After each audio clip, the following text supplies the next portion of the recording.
नमस्कार। कल world heart day था। दिन भर संचार माध्यम पे इससे संबंधित कार्यक्रम आते रहे और तमाम ऐसे डॉक्टर्स जिनका बड़ा नाम है उनके भी प्रसारण होते रहे, तो मैंने भी देखे। उसमें वो डॉक्टर्स लोग, पढ़ाई तो शायद उन लोगों ने एक ही पढ़ी है, लेकिन वो लोग आपस में बहुत डिफ़र कर रहे थे। लेकिन एक बात पे सारे डॉक्टर्स एग्री कर रहे थे, एक मत थे कि स्ट्रेस जो है वो तमाम हमारी हार्ट की समस्याओं की जड़ है और स्ट्रेस उसको बहुत बढ़ा देती है, हार्ट की समस्याओं को। और ये भी ज़िक्र आया था, जो कि सही भी है, कि आजकल जितनी भी ऐसी बीमारियां जो हमारे शरीर में प्रकट होती हैं और उनका केंद्र हमारे मन में है, तो उसको मनोशारीरिक रोग कहते हैं। जैसे माइग्रेन है और हाई ब्लड प्रेशर है, डायबिटीज़ है। इस तरह से ये लिस्ट तो बहुत लंबी है, वो आपको नेट से मिल भी जाएगी, अल्सर इत्यादि। तो इस सब के सारे डॉक्टर इस बात पे एक मत हैं कि स्ट्रेस जो है, तनाव जो है, वो इसका एक बहुत बड़ा रिस्पॉन्सिबल फैक्टर है, बहुत बड़ा एक कारण है। तो एक बड़े डॉक्टर ने कल टीवी पे ये बताया, और तमाम बातें जिसमें वो अन्य लोगों से मतभेद भी रख रहे थे, यानी दूसरे लोगों ने कुछ और बातें कही थी, उन्होंने कुछ और बातें कही। लेकिन उन्होंने मंत्र जाप की चर्चा करी कि मंत्र जाप जो है वो स्ट्रेस को दूर करने में बहुत सहायक होता है। और इसके संदर्भ में उन्होंने एक मंत्र भी उच्चारण किया, महामृत्युंजय मंत्र का। तो समाज में ऐसी धारणा तो है ही है कि जब व्यक्ति ज़्यादा स्वस्थ होता है, तो पहले समय में तो वो पंडितों से ठेके पे उसके जाप करवा दिए जाते थे, लेकिन अभी थोड़ा समय का परिवर्तन हुआ है और लोग इस चीज़ को समझने भी लगे हैं कि नहीं, वो स्वयं करने से उसका अलग प्रभाव होता है, और हमने जिसको पैसे दिए उसने कितना किया, कैसे किया, वो तो हम उसको चेक नहीं कर सकते हैं। तो ये मंत्र का जो उन्होंने चर्चा किया, तो इस विषय में रामचरितमानस की क्या मान्यता है, ये मैं आपके सामने रखूँगा। और इसमें रामचरितमानस के संदर्भ में मैं जो भी आपसे बातें कहूँगा, वो मैं जिनसे प्रभावित हूँ, मेरे परम पूज्य गुरुदेव डॉक्टर महाराज श्री रामकिंकर जी उपाध्याय, उनके संपर्क में, उनके चरणों में रह के जो कुछ मैंने परसेप्शन लिया, उसी पे ये सारा आधारित होगा। और इसमें एक भी बात ऐसी नहीं होगी जो उनकी सोच से अलग हो और ये मेरे अपने मन की सोच हो। तो इस विषय में रामचरितमानस की ये मान्यता है कि हम मंत्र का जाप यदि विश्वास के बिना करेंगे, केवल मैकेनिकल रूप में भी मंत्र का जाप करेंगे, तो हमको बेनिफिट होगा, जैसा उन डॉक्टर साहब ने कहा। लेकिन मेरा इस विषय में ये भी कहना है कि अब आजकल ऐसा भी रिवाज हो गया है कि जो जिसका क्षेत्र नहीं है उसके बारे में भी लोग बोलते हैं, और किसी किसी ने इसमें अच्छा काम भी किया है। लेकिन मेरा ऐसा सोचना है कि उनकी एक सीमा है, क्योंकि वो उनका विषय मुख्य है नहीं। तो जो हमारा मुख्य विषय नहीं है उसके बारे में एक सीमा के बाहर हम जाके उसकी जो अंतरंग बातें हैं, जो उसकी एसेंस है मंत्र जाप की, वो थोड़ा कठिन है डॉक्टरों के लिए बताना। और जहाँ पे स्ट्रेस मैनेजमेंट की बात आती है, तो अगर आपने हमारे पीछे वीडियोस सब्सक्राइब किए होंगे तो आपने सुना होगा कि उसमें थोड़ा आजकल, अगर ये जैसे मैं रामचरितमानस पे आधारित बात कर रहा हूँ, तो सरलता से व्यक्ति उसको कह देगा कि ये तो अपने धर्म की बात कर रहे हैं, ये तो सांप्रदायिक है। एसेंस ये नहीं है। मैं रामचरितमानस को ही क्यों इतना महत्व दे रहा हूँ, इसके पीछे दो कारण हैं। एक तो मैंने उसी विषय को अपने गुरुदेव से समझा है और अपने जीवन में अपनाया भी है, और अपने जीवन में उससे फ़ायदा भी उठाया है। दूसरा, रामचरितमानस के अंत में तुलसीदास जी कह रहे हैं कि ये जो रामचरितमानस है इसकी मैं आरती गा रहा हूँ, और ये रामचरितमानस वो रामचरितमानस है जिसमें छहों शास्त्र सब ग्रंथन को रस। इसकी डिज़ाइनिंग इस तरह से तुलसीदास जी ने की है कि जो कुछ भी हमारा पुराने वेद हैं, शास्त्र हैं, उपनिषद हैं, गीता है इत्यादि, सबका उसमें जो है वो एसेंस एक स्टोरी फॉर्म में दिया है, और उसी स्टोरी में वो चीज़ें प्रकट हो रही हैं। तो भगवान राम जब शबरी जी को उपदेश देते हैं 9 प्रकार की भक्तियों का, तो उसमें अलग अलग प्रकार की भक्ति का वर्णन है, और उसमें से एक भक्ति का भगवान श्री राम कहते हैं कि मम मंत्र जाप मम दृढ़ विश्वासा, यानी मंत्र का जाप दृढ़ विश्वास के साथ होना चाहिए। तो स्ट्रेस मैनेजमेंट के संदर्भ में मैं आगे भी कई वीडियोस बनाऊंगा, बालकांड से शुरू करूंगा, और उसमें अनेकों ऐसे प्रसंग हैं जहाँ पे यानी स्ट्रेस की अगर सरलतम परिभाषा हम दें तो वो ये है कि जो हम चाहते हैं वो हो जाए तो स्ट्रेस नहीं है, और जो हम चाहते हैं वो ना हो तो स्ट्रेस है। तो अनेकों पात्र रामचरितमानस में हैं जिसमें वो जो चाहते थे वो नहीं हुआ, उसके खिलाफ हुआ, और स्ट्रेस लेवल्स अलग अलग पात्रों के अलग अलग स्ट्रेस लेवल्स हुए। और उसमें एक पात्र तो ऐसा भी है कि उसका इतना ज़्यादा स्ट्रेस लेवल हो गया क्योंकि जो वो पात्र चाहता था वैसा नहीं हुआ परिस्थितिवश, तो उसका स्ट्रेस की वजह से जो केमिकल रिलीज़ हुआ ब्रेन में, वो ऑल ऑफ ए सडन उसका 100% ब्लॉकेज हो गया या 95% ब्लॉकेज हो गया, और फाइनली उसको शरीर त्यागना पड़ा।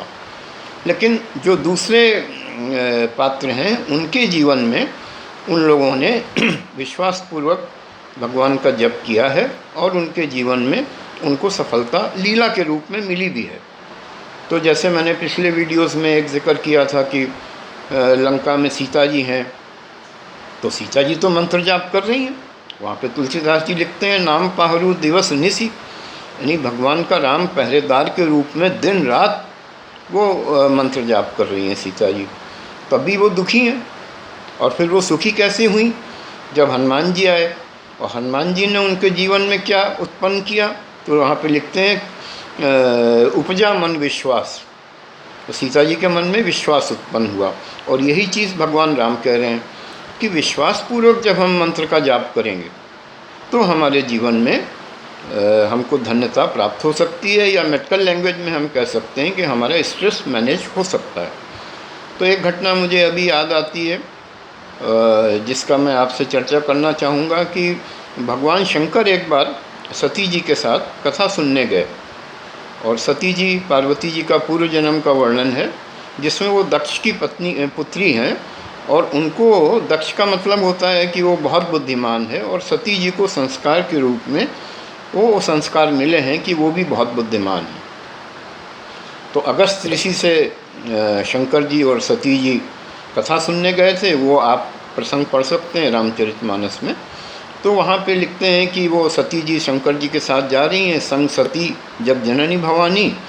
लेकिन जब वो उन्होंने सती जी को वहाँ पे ये भ्रम हो गया कि अरे वो तो जो कथा सुनाने वाले अगस्त जी हैं वो तो शंकर जी की वंदना कर रहे हैं, शंकर जी को पूजा कर रहे हैं, तो इनसे मुझे कथा सुनने की क्या ज़रूरत है, ये तो मेरे पति हैं।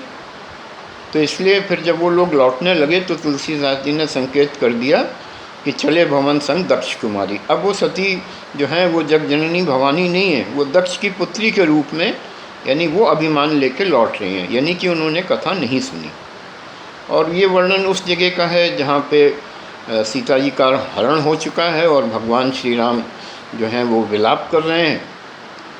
तो शंकर जी ने वो दृश्य देख के, ऐसा वर्णन रामचरितमानस में आता है कि भगवान राम को प्रणाम किया और नज़दीक इसलिए नहीं गए कि जो भगवान राम लीला कर रहे हैं उसमें वो ध्यान न पड़ जाए। और सती जी को थोड़ा सा इसमें भ्रम हो गया कि ये प्रणाम कर रहे हैं, तो उन्होंने कहा कि ये तो वही भगवान है। तो सती जी उनकी परीक्षा लेने चली जाती हैं। मैं बहुत ही संक्षेप में इसका आउटलाइन बता रहा हूँ और इसके एसेंस पे मैं जल्दी से आ रहा हूँ कि फिर वहाँ पे परीक्षा सती जी लेने गई। अब भगवान राम को परीक्षा का विषय बना रही हैं और वहाँ पे भी वो सीता जी का वेश बना लेती हैं। तो जब भगवान शंकर को ये बात पता चलती है, पहले तो उन्होंने बहुत समझाया भी है, इसको अगले वीडियो में हम बताएंगे कि ये शंकर जी के मन के ख़िलाफ़ हो रहा है, जो शंकर जी चाहते थे वैसा नहीं हो रहा। तो अभी क्या, शंकर जी ने उनको बहुत समझाया बुझाया, फिर उनको ऐसा लगा कि ये भगवान की माया है, फिर उनको लगा कि शायद ब्रह्मा ऐसा चाहते हैं। ये सारे स्टेप्स हैं स्ट्रेस मैनेजमेंट के। लेकिन अंत में उन्होंने क्या किया, तो शंकर जी जो है वो एक वट वृक्ष के नीचे बैठ के भगवान का जप करने लगे। तो रामचरितमानस के प्रारंभ में ये जो व्याख्या तुलसीदास जी करते हैं कि वट वृक्ष क्या है, तो वो कहते हैं वट विश्वास अचल निज धर्मा, यानी ये विश्वास का प्रतीक है। और इसका अर्थ ये हुआ कि अस्कई जपन लगे हरिनामा। शंकर जी जो है वो विश्वास के नीचे बैठकर, विश्वास धारण करके, विश्वास की छाया में और भगवान का नाम लेने लग गए। तो इसमें अब दो बातें हम कहेंगे कि विश्वास के यहाँ पे दो अर्थ भी हैं कि जो आपको मंत्र दे रहा है उसको, हम लोगों के वहाँ ये दीक्षा का एक प्रसंग होता है जिसमें गुरु से व्यक्ति दीक्षा लेता है, तो उस गुरु के प्रति यदि विश्वास है हमें, तो भी मंत्र हमारे जीवन में स्ट्रेस मैनेजमेंट का काम कर सकता है। ये अभी हम थेरापेटिक एस्पेक्ट की बात कर रहे हैं। मंत्र जाप से हमें मोक्ष होगा, हम भगवान के निकट जाएंगे, वो तो एक अलग विषय है, उस पर हमारे वीडियोज़ ऑलरेडी बन रहे हैं। लेकिन यहाँ पे हम स्ट्रेस मैनेजमेंट की बात कर रहे हैं, तो वो मंत्र तो सारे मंत्र बुक्स में ऑलरेडी अवेलेबल हैं। तो फिर हमारे वहाँ ये कल्चर क्यों है कि हम गुरु से ही मंत्र लेंगे? ये इसलिए है कि हम गुरु का चुनाव अपने जीवन में जब करते हैं तो वो हमारे जीवन की एक महानतम घटना होती है, एक बहुत बड़ा हम फैसला करते हैं। और मैं समझता हूँ कि इससे बड़ा कोई फैसला व्यक्ति अपने जीवन में नहीं कर सकता। तो इसका अर्थ ये हुआ कि हमने उस गुरु को चुनाव किया, यानी उस गुरु के प्रति हमारी श्रद्धा है, वो उसकी कॉम्पिटेंसी पे हमें विश्वास है। तो जब वो हमको मंत्र देगा और उस मंत्र का जब हम अभ्यास अपने घर पे करेंगे, तो उसमें तो माला देने का भी प्रावधान है। तो जब वो माला से हम जप करेंगे, गुरु की दी हुई माला मेरे हाथ में आएगी, तो वो माला हमको गुरु का स्मरण भी कराएगी कि ये वो माला है जिसके माध्यम से हम उस मंत्र का जाप करने जा रहे हैं जो गुरुदेव ने हमें दिया। और यहाँ पे बहुत ही एक महत्व का सूत्र है मेरे ख्याल से कि गुरु के माध्यम से ही तो हमने ईश्वर को जाना।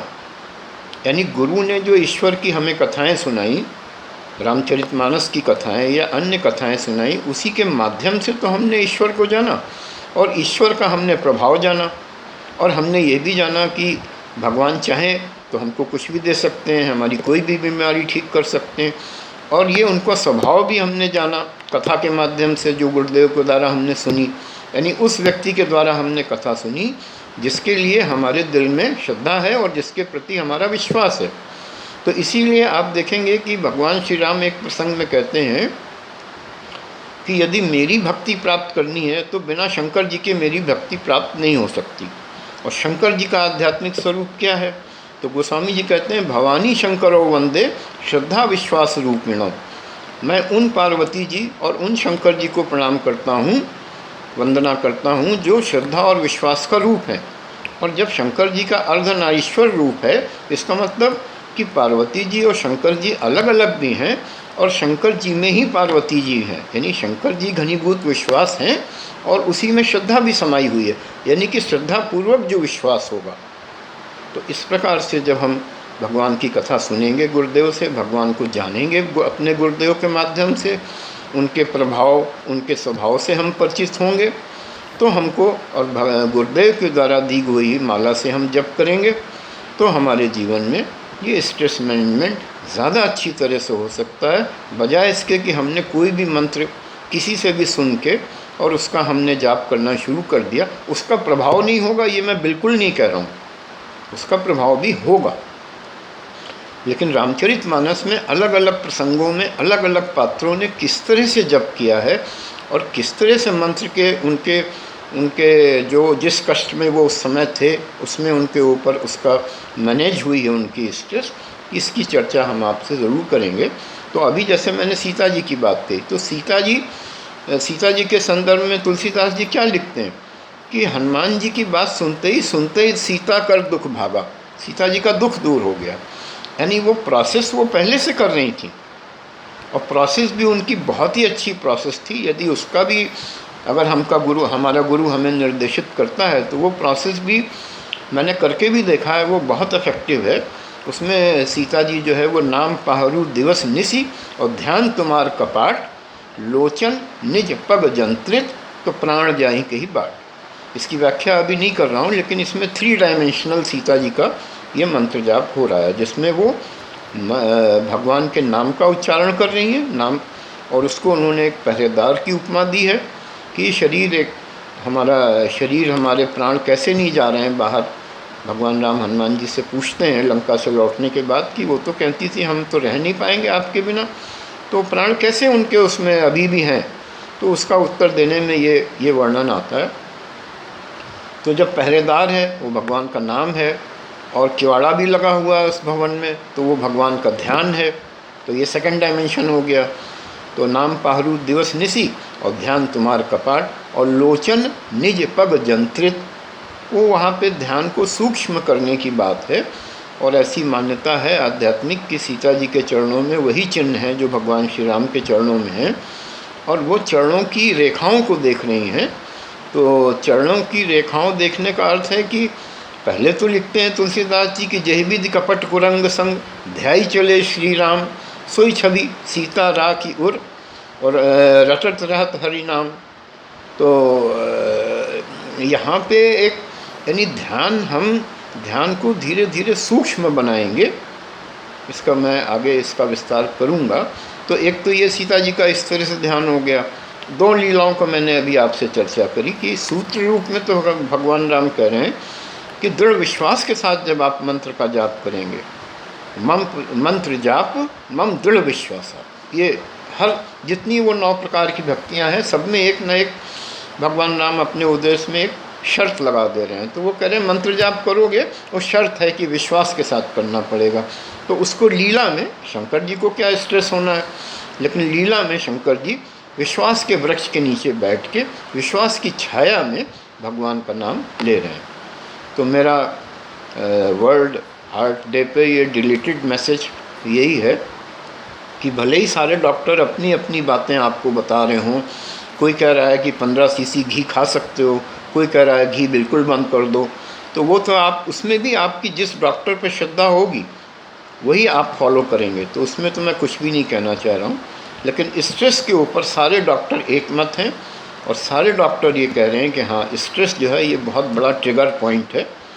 और इसमें हमारा रामचरितमानस की जो व्याख्या है, जो रामचरितमानस का दृष्टिकोण है, जो तुलसीदास जी का दृष्टिकोण है, और जो दृष्टिकोण मैंने अपने गुरुदेव से ग्रहण किया, तो उसमें मंत्र जाप अलग अलग पात्र रामचरितमानस के अलग अलग प्रसंगों में किस तरह से अपनी लीला में स्ट्रेस मैनेज कर रहे हैं, तो इसकी चर्चा आगे की जाएगी। बोलिए सियावर रामचंद्र की जय, बोलिए सद्गुरुदेव भगवान की जय।